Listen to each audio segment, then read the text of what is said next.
Yes, indeed, ladies and gentlemen. Welcome back to the First Class, Second Place podcast. I'm your host, Jason Enrique, and we got another first class guest up in the building today. But before we continue, I want to remind everybody that we're live at Bravery Studios in Garfield, New Jersey. Shout out to Najee behind the glass. Thank you so much for tuning in. We really appreciate it. So, ladies and gentlemen, as I said plenty of times on the show, the name of the show is called First Class, Second Place, and we take pride in bringing first class people on the show. And we all come in different color shapes and sizes, and a particular color in this case is the color blue. And now let me introduce my guest. Chef Blue is in the building. What is going on, Chef Blue? Hey, how are you? I'm good. Thank you so much for coming through. Thank you for having me. You're welcome. So, what's interesting is before we get into life story and your career and your accomplishments and everything, not only are you're not a newbie to podcasts, but you actually did have one of your own way back in the day. I did. Okay, so why don't we talk about that a little bit before we get into the nitty gritty about who Chef Blue really is? Okay. So my podcast was called Good Music Wednesdays. This was around 2013, 2014, when I would say Instagram was very brand new. And we, started having a lot of followers. Everything starts growing little by little. At first, it was nobody in the studios. From then, a lot of people started coming to the studio. Sometimes I would cook for them. Sometimes, we would just chill. And actually, my co-host with me was Tristan Irving from High Five. Okay. So we would do like old school R&B, and we will have, like old school R&B singers come on the show, or, different type of people just come on the show, and we'll just have a good time. Now, obviously, what you're known now for in your career as a chef, but you talking about doing the podcast at a time where podcasts were not really a thing yet. No. Like, they hadn't exploded yet. Some people were doing it, like Joe Rogan was doing it in 2009. I have a friend of mine, Chris Aballo. Shout out to Chris Aballo. I think he started his in 2011 or something like that, and he still does it today. Okay. But it really didn't explode until it did recently. But so with that being said, it seemed like you had a desire to do some kind of media work. Yeah. So when you were growing up I knew that you started off you didn't start in New York first. I did. Oh, you did? I did start in New York. Okay. I grew up in New York. I grew up in the Bronx. Okay. And I always had made it my business as soon as I started going out. I loved to dance. I loved to listen to music. So I will always make it my business to get to know who I needed to know. All right. For some reason, I thought you were from Chicago originally. I was born in Chicago. You were born in Chicago. I was okay. born in So Chicago. you were born in Chicago. Raised in the Bronx. But you were also in Puerto Rico until you were 6. Yes. Okay. Yep. So, but the question I'm getting at is when you were growing up in Puerto Rico and the Bronx and all that stuff, when you were really growing up to be a woman, did you have desire of being in the media? Like, did you look at somebody like maybe an Angie Martinez and wanted to be like her on the radio? Everybody always compares me to her. There's a lot to compare. Yeah, There's everybody tells, like, even on the recent show that I did, Cooking with Love, the host was saying, you resemble Angie Martinez. I'm like, everybody says that between Angie Martinez and J-Lo. So, I don't know. But to say that's something that you thought about doing when you were growing up? Yes, I did. I always wanted to be a famous chef or be famous for speaking. I was always very camera shy at first. Leos, and I'm very big on certain things when it comes to astrology. Okay. Leos, like every sign has a certain characteristics and patterns. Not everybody is the same. Everybody has their own individual, point of views, but I see it as Leos love the spotlight, but we don't like just any spotlight. We're very picky with that. You want to have your own niche. Exactly. And I've always loved cooking. I started cooking at 8 years old. Yeah, you started cooking at 8 years old for your relatives at first. Yes, first for my relatives and getting paid for it too. There you go. Hey, gotta respect the hustle. Drop a bomb on that, Najee. So I started doing that, and then from there, I was just like, anywhere I would go, I just wanted to get to know the most important person in the room. Because I felt like if I would get to know the most important person in the room, then that will bring me closer to where I want to be. And, before I even had kids, I always was putting myself out there. My uncle used to be friends with Jimmy from Jimmy's Bronx Cafe. Oh yeah, absolutely. Old So school. he showed me the first professional kitchen. And I recently told Jimmy that into one of the comments to a show. And he requested me right after that. I was like, I remember at 18, he showed me his kitchen at Jimmy's Bronx Cafe, which is now Salsa con Fuego. Right. And I saw that kitchen and I fell in love with it. I was like, oh my God, I could just imagine myself just cooking here. And I met his cook, Joe. And I was just like, I have to do this. I have to. Oh man, I loved it. I love those moments when you experience something or you go someplace and it hits you in a different way. Yes. And it really, a light bulb really goes off in your head. Because you, like, when we're growing up, we have a lot of things that we want to do. Like, I wanted to do a number of things when I was growing up. I didn't know what to do, but, I was still young. I was still trying to figure it out. Yep. And then there's those moments, whether it works out or not, but there are those moments where a light bulb just goes off in your head. And I just love that feeling that it takes when it overwhelms you. So the feeling that I get, that you're giving me, as far as like when you stepped in that kitchen and like you just absolutely fell in love with it, I think that's one of the rarest and underrated feelings in the world. Yes, it is. And here's a little fun fact. I originally, before that, wanted to become a detective. Okay. I wanted to be a detective. So I was looking into John Jay. What inspired that? I don't know. I just always liked solving, like crimes and, like mysteries and stuff like that. So I just wanted to study that. But then, as time progressed, I was just like, nah, my passion is cooking. Yeah. I just like to see the satisfaction in people's faces when they eat something that actually not just looks good, but tastes good. Yeah. You can only watch so many episodes of Law and Order before you decide that's not what you want to do. But you just said something that's interesting right there where, listen, I'm not going to lie. I'm a terrible chef. Like, I don't enjoy cooking for myself, but I do because I got to nourish myself. And I do enjoy cooking for other people, and, when the time comes and everything.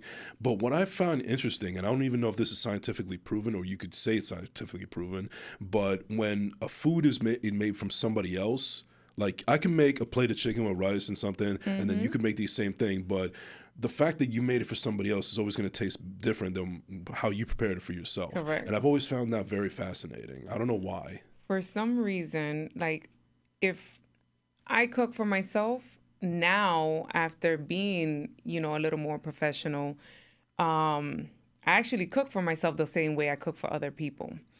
I'll even plate it the same, and my family or anybody I've ever been involved with have been like, I feel like I'm in a restaurant. I'm like, well, I am the chef and I got to keep practicing, even if it's at home. And I can have a full shift of cooking and still come home and cook. Yeah. Because I just love doing it.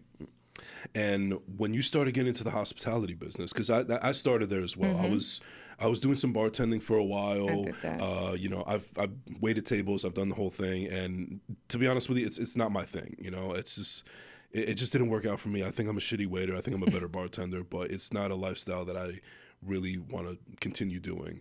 But I know that that's where you started as well. You had to start somewhere, and then eventually you decided to work for yourself. Yes. One of the things that I think is interesting, because I've been watching a lot of Bar Rescue. I've been binge watching it recently. I love that. Yeah, it's a great show.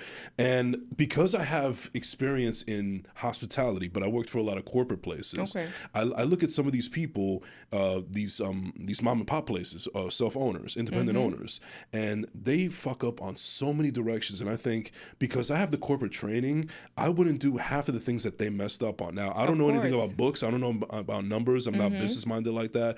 But if I really wanted to, I know hospitality and I know what needs to be done and what is not the right way to do things. So I guess what I'm trying to ask you here is how much really goes into owning a business of that ilk that a lot of people don't realize? A whole lot. A whole lot. I've been offered to have my own restaurant. Even till this day, they're like, you don't want your own restaurant one day? I'm like, no. I really don't. Well, you did have your own catering business at I one have point. my own. That's a little more different than having your own, public restaurant. But I'm saying that's where Yeah. you started. Like Yeah, that's that's when you how I decide. That's how started. you started to really work for yourself as opposed to Yes, working for somebody else. correct. Correct. And for me, it was more the passion of having to cut the middle person and being able to feed my kids and be able to be independent for myself and not have to depend on anybody. So that's why I wanted to do it from home and not go with a storefront or anything like that. Then from there, not for this backtrack to before having kids. Before having kids, I started with waitressing, bartending. I ended up taking bartending school. I saw that as a win-win because I wanted, if somebody wanted me to cater for them and wanted a bartender, you don't need to hire a bartender. I am the bartender, I am the cook. Right. So I get all of the profit. Yeah. And what I would do is I would make different types of drinks into a pitcher, no ice. So when somebody wanted a certain drink, I would have a whole menu of what they would want to get and just have it ready. Right. And what I also find fascinating with bartenders, chefs, whatever the case may be, is especially if you work for yourself, it's not so much of the systems that usually come into place in the basic hospitality world, but you also get to have a lot of fun with inventing your own recipes. Yes. Now, that's something that I don't have the common sense for either, but I also find really fascinating how bartenders or chefs are able to make their own recipes and really make it work. But I can only imagine how much time and effort that really takes. Well, I have I found out maybe in my early 30s that I have this little gift called super taste. Okay. So a super taste is when, let's say, if somebody else cooks for me and I taste the food, I can tell you almost every single ingredient just by tasting it. So that helps me able to invent dishes or, add different types of flavors to an already, traditional recipe, because now I'm like, okay, I don't think this flavor will go with this flavor. Like everybody calls me a critic because I'll go to a restaurant or my friends invite me to a restaurant and they're like, oh God, are you going to criticize this food? I'm like, well, and they're always like, I know, you can make it better. I'm like, I will admit when someone knows what they're doing and their food is amazing. But if I feel like there's just a little something missing, of course I'm gonna say it. Right. But you know what? I understand where you're coming from because, like I said, I waited tables, I bartended before. So even still to this day, I don't do it very often. I'm not trying to be a bigger asshole than I already am. But there are those moments where a little bit of comes out of me where I'm maybe being a little bit too much of a critic because now I focus on the service that I get, the quality of the food and drinks I have and everything. Because I've been through it before, I know what it's like to have the system in place and the right attitude to have and everything. Yes. And so it sucks when you're a person that has been in that world before and then you're no longer, but it's a part of you It's still already stays a with part of you. you. It stays with you. And now I feel like, God willing, if I live up to 80 or more or longer, I'm still going to be that guy like, I don't know if that was worth the amount of money you spent. Yeah, exactly. Yeah. Yeah, because I usually you want to not just be serviced when you're out to eat, as you want to do as you will want for yourself. So like if I will want a certain service a certain type of way, that's the way I'm going to do my job. If I want my food to look a certain type of way, that's the way I'm going to serve it for somebody else. Right. I'm going to give you the same presentation that I will want for myself, same service I will want for myself. And that's the way, for me, that's being passionate and courteous to the person that you're serving. Right. Now, you have the catering business, Blue Diamond. Yes. You're known as Chef Blue, and Yes. you're also wearing blue. Why the color blue? Well, growing up, I did not grow up with my sister from my father's side. So I grew up with nothing but brothers, and Okay. then the brothers on my block that were my little brother and my big brother's friends became my brothers in the Bronx. So I had nothing but male influences. Okay. I was very well protected, so I didn't have the I want to dress up. The only one that wanted to dress me up all the time was my mom. She wanted to have me with ballerina stuff, pink stuff, and I'm just looking at it like if it was a throw up color. I'm like, no, please take that out. And I would just want the color blue, blue jeans, blue shirts, plaid shirts. I wouldn't even wear the clothes that my mom would. I would always fight with my brothers. They're like, she's wearing my clothes. I'm wearing the baggy jeans. I'm wearing the baggy shirts. Like, I'll wear shirts like this, and I'll probably have like a bodysuit under with big boss jeans or Pepe jeans or Pele Pele. Yeah. That's what I wanted to dress up as. And the only feminine thing was like the way I would wear my hair and probably have a little bit of lipstick, and that's it. But everything else I was very tomboyish. Okay. That's a pretty interesting approach on how, the color Yep. blue is surrounded around your life. Now, what's also interesting is we talked about you having your own business. Yes. You grew up around a bunch of men. Yes. And one of the things that I also find fascinating, segueing into that, is it's already hard to own a business. It doesn't matter who you are, but I feel like for some reason it seems to be more of an uphill battle for women in particular, Yes. because no matter what industry that you're in, it seems to be always male dominant, and I could only imagine the uphill battles that you had to face and all the naysayers and doubters that you had to go through, because unfortunately we, as much as we try to get away from the truth, there is the narrative that women should only stay in the kitchen and not do what they should, pursue their dreams, so to speak. So I can only imagine some of the uphill battles that you had to face, and bravo to you for actually overcoming those battles and getting to where you are now. It was pretty hard. I always say it's harder for a woman in the kitchen because we were portrayed, I would say, in the 80s or maybe even before that, women had to stay in the kitchen. Men had their place of, doing the macho stuff. But then men took over the kitchen. And one thing I did not like as my experiences with working in a kitchen is the men always yelling, the men always catching attitudes, mistreating the kitchen staff. And that's something I don't go for.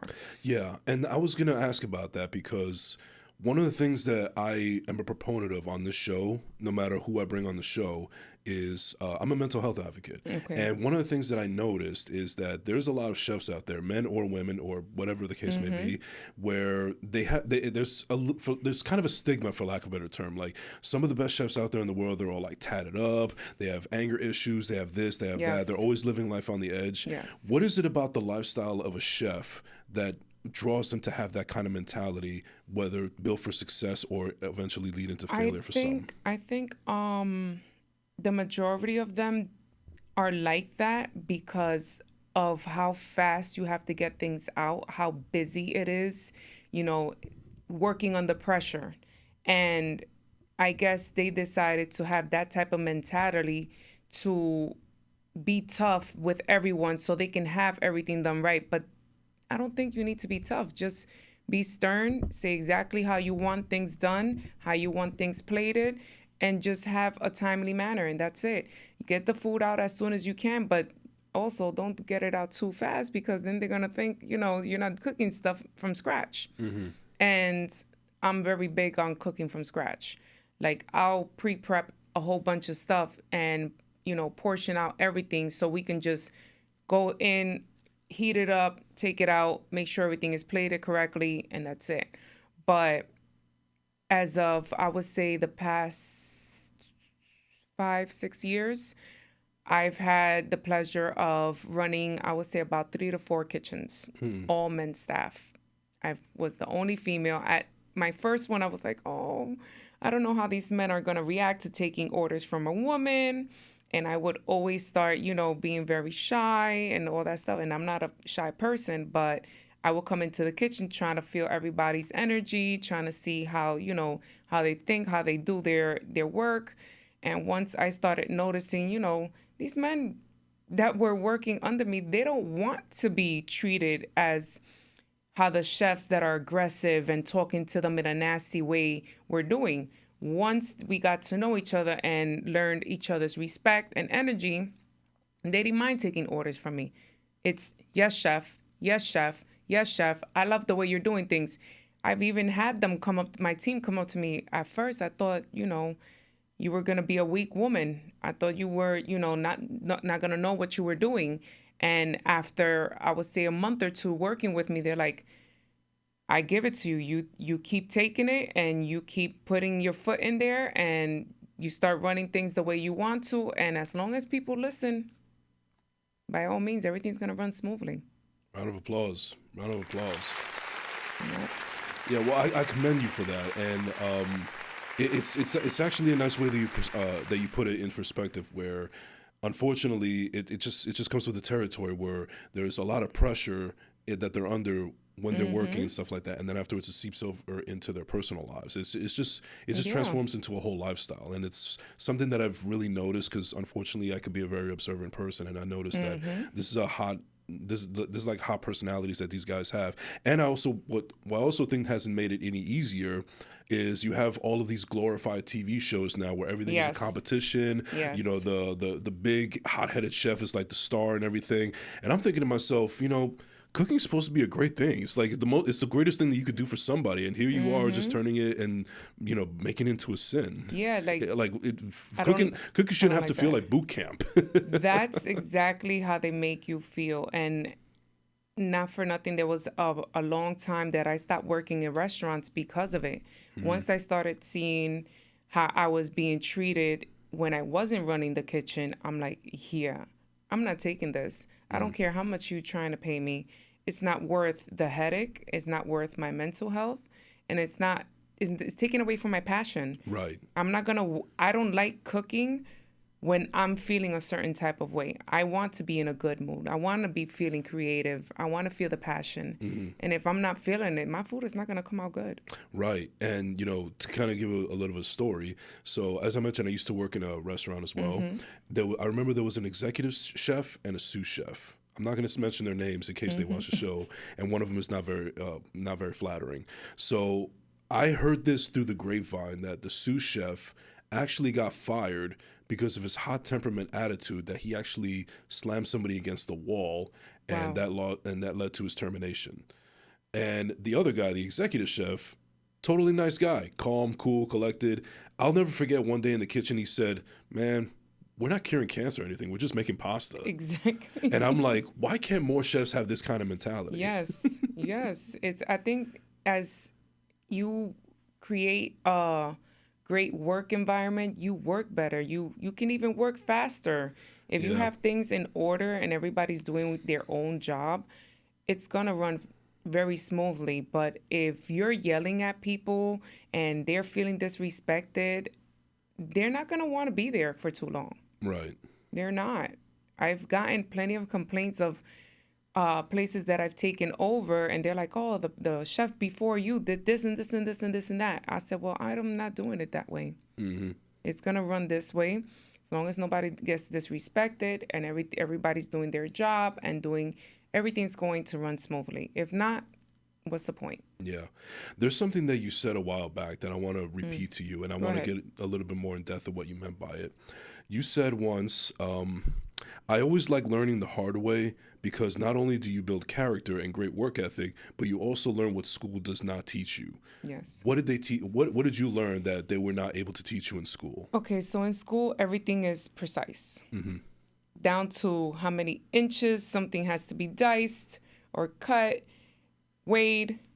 Me, I've been, like I said before, I've been offered, to cut corners. I didn't want to cut corners because I wanted to learn everyone's position, from the waitress, bartender, the prep work, every single person's job I've already done. So this is why at 44, I am where I am now. I could have been where I am now earlier, but I would have never, thank you, but I would have never known by experience half of the stuff that I know now. And I think that helps not just build character, but help you understand everyone's position and everyone's mentality when they're doing their job. So when I take over kitchens, I'm able to communicate with even the entry level, and they're like, "Oh, but this is how I'm like, look, I've done what you're doing, and I'm gonna teach you how to do it in a better way, so you don't have to feel like you're feeling overwhelmed." Because sometimes, even though you know what you're doing, if you're not doing it at a certain way, even though everybody has their own way of doing things, you're always able to learn more in this industry. And if you're learning from someone who has already done what you're doing, you're going to learn from them, and you're going to learn how to do your job better. I still have probably a whole bunch other things to learn, but I'm willing to keep learning because this is what I'm passionate about. So that's the way I just decided to go about things. And I think it's actually a good advice to bring out to people out there, because I unfortunately think that we live in a society, especially now with social media and instant gratification and everything, that like now people want to be at ease. They want basically cheat codes and for everything to be laid out for them instead of actually putting in the actual work. Yeah, back in the days, everybody had to put in the work. There was no social media. We didn't have these camera phones that we could record everything and have everything done. We had the disposables. We didn't have the, oh, wait, let me put a filter. Let me do this. There was none of that. So just as, like I always associate with what I do with hip hop and music, because they work from the start on their craft, just like I've worked from the start in my craft, and they didn't cut corners. These newbies, I think the majority of them, their music is trash. Yeah. Everything, like if you listen to the lyrics, it sucks. If you can even understand the lyrics. Understand it, because that guy designer, you can't understand anything. Shots fired. But if you listen to people like, okay, I used to be friends with Big Pun. Yeah. God rest his soul. He passed away the day that I went into labor with my twins. Yeah. Shout out to Pun Jr., by the way. And, these guys, when growing up, they put in the work. They were writing the lyrics. And when we were learning their music, we had to put the tape in or record from the radio on our boombox. That's how I used to do it. I used to record DJ Envy on High 97 or something. And write down the lyrics. We used to stop. What was that again? Let me hear it. You had to go by ear. Yeah. By lyrics. Now, everything's already on the computer. And now that I see these lyrics, like now when I hear people singing, I can tell you if somebody can make it and somebody cannot make it when I hear their lyrics, when I hear their tone. If you don't have auto-tune, if you don't have, anything that these new people are doing and you're sounding very original, I think you can make it. You have real talent. But now when they're doing the auto-tune and they're only rapping about girls with BBLs and and plastic bodies, or all you talk about is money, cash, and hoes, what you gonna get? You're gonna get trash music. Yeah. They're not talking about anything positive. Tupac, he was rapping about positive stuff. You know what I'm saying? Now you be lucky if you find a Tupac. It's almost like I remember when somebody said on another podcast where, the days of Wu-Tang were awesome because they wor always very eclectic with their themes and their styles and their music and their lyrics and stuff like that.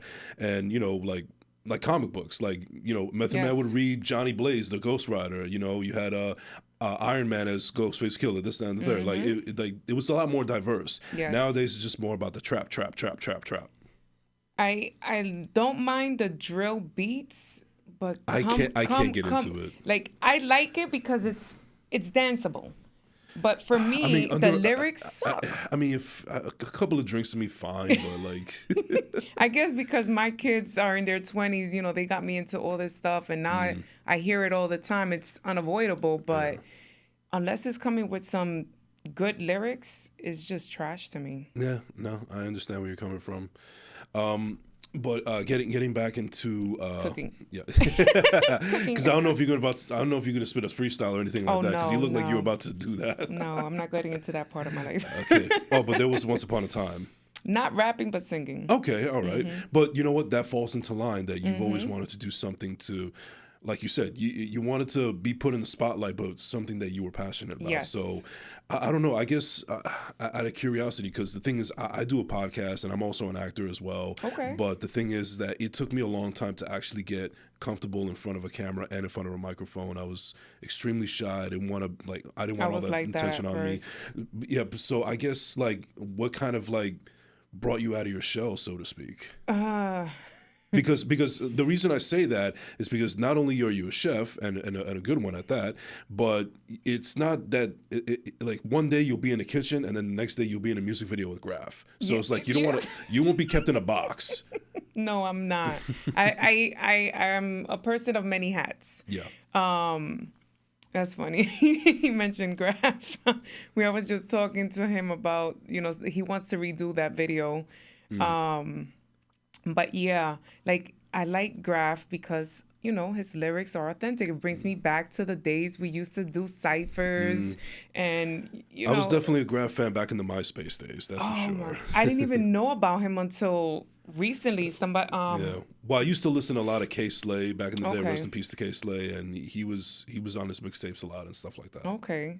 I didn't know about a lot of people because I had stepped away, you know, from the limelight or nightlife for a while. So I was mostly paying attention to my kids, working my butt off.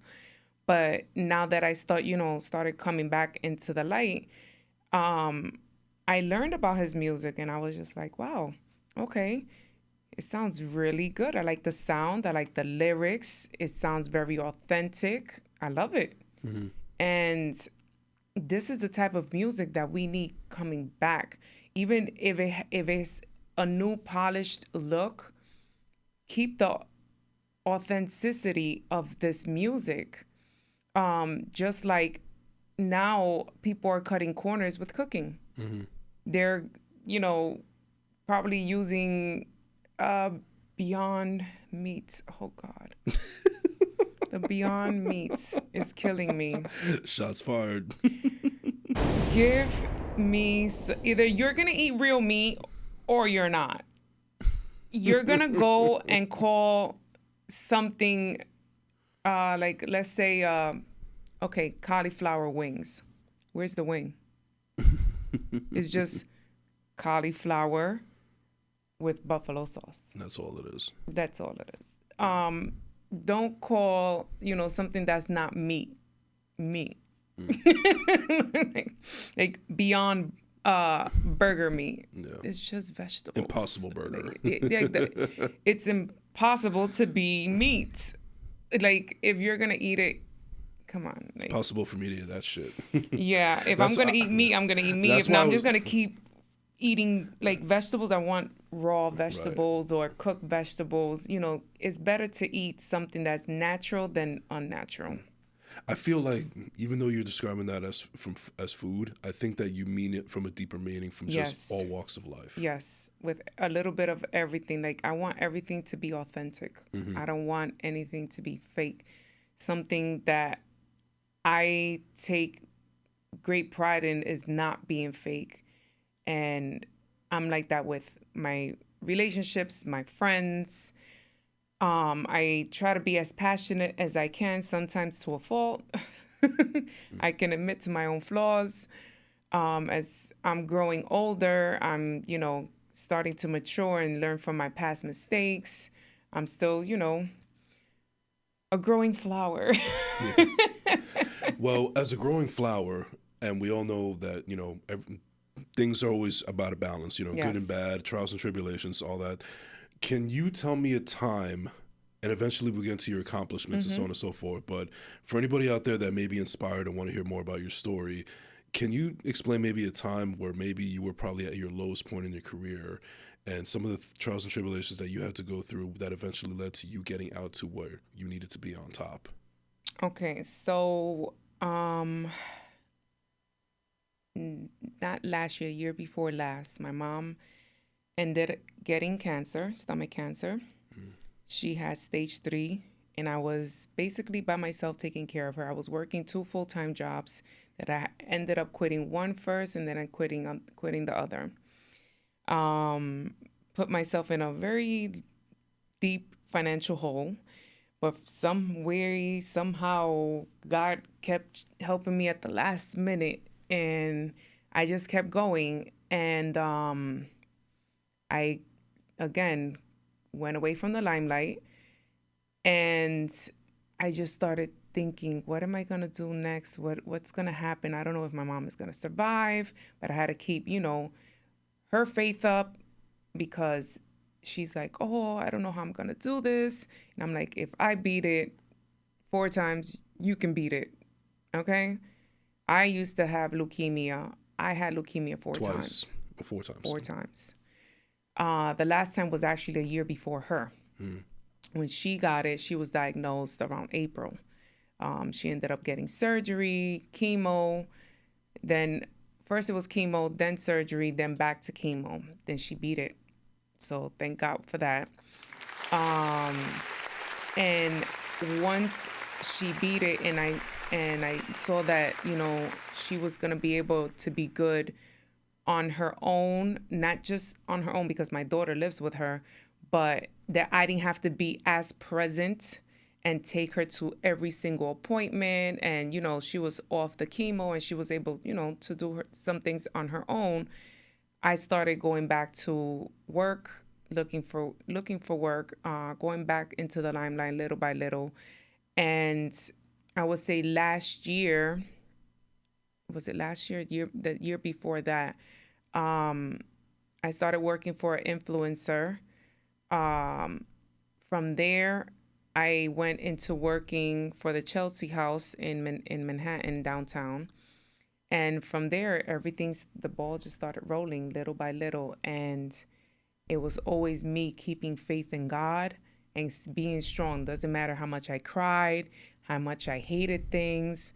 I did go towards vices as in drinking, smoking, but I had to learn, how to wean off of it as much as I was doing, so I can make sure that I was focused back onto my career to get to where I want to be. And I think I'm so far getting to that right direction. I would think so. Absolutely. Yes. Because I know that you can't always believe what you see and read and listen to on social media. But based on some of the general stuff that I've seen, it seems like you're doing a fucking bang up job. So Thank you, congratulations. thank you. And so far, what would you say, maybe at least 1 or 2 examples of your proudest accomplishments that you've done so far so far in your career? Okay. Besides the fact that I was running an Italian steakhouse here in Jersey, Okay. in Wayne, I went from that to actually being on a show that's going to come out soon on BET. I literally just saw the whole episode and it made me cry. And I was like, why am I crying? And then obviously told myself, because I'm freaking proud of myself. I overcame everything that hurt me, and I'm here. I'm still standing. I think that also shows that you had gone through so much, through the good and the bad, but even through the good, you didn't learn to appreciate it at the moment because you were still trying to balance everything out. Correct. And because of the career that you're in, where it's very high pressure and always time consuming and this, that, and the third, and also not to mention being a mother of 3 beautiful children, pretty much doing it all on your own and being a family person and all that stuff. And then when you finally get to a moment where you actually stop and look back and see that everything that you've gone through, and then you see the highest pinnacle of something that you could be really proud of, that's when it just sinks in like a fucking avalanche. Yep. And it is overwhelming, and That's exactly it is how I beautiful and felt. painful at the same time. Yep. That's exactly how I felt, because I don't know, for a long time I felt like nobody understood what I was going through or even cared. And there were some times that I kept hearing, stay strong, stay strong. People can stay strong, but for so long. And that mentally messes you up. Absolutely. That mentally messes you up. People don't know of what we call, I guess, what do we call it? Present depression. When you're smiling and you go about your day pleasing everybody, getting your job done, but when you get home, you're crying your eyes out. Yeah. And I had to deal with that a lot. I mean, yeah, I believe me, I've been through my fair share of those as well. Like, it's a lot to carry. It's a lot to carry and burn, and and I have nowhere near the pressure that you've had to deal with. I mean, I'm not a father. I don't have a family or anything like that. Okay. So, but I've gone through my own trials and tribulations. But I can only imagine the pressures that you went through. But seems like you're doing phenomenal for yourself. So once again, congratulations. I'm very proud of all the accomplishments that you're doing. So, to anybody out there that's watching or listening to this episode right now that is aspiring to do whatever they want in their life, but they have a little bit of discouragement, a little bit of fear, naysayers out there, or not a lot of confidence.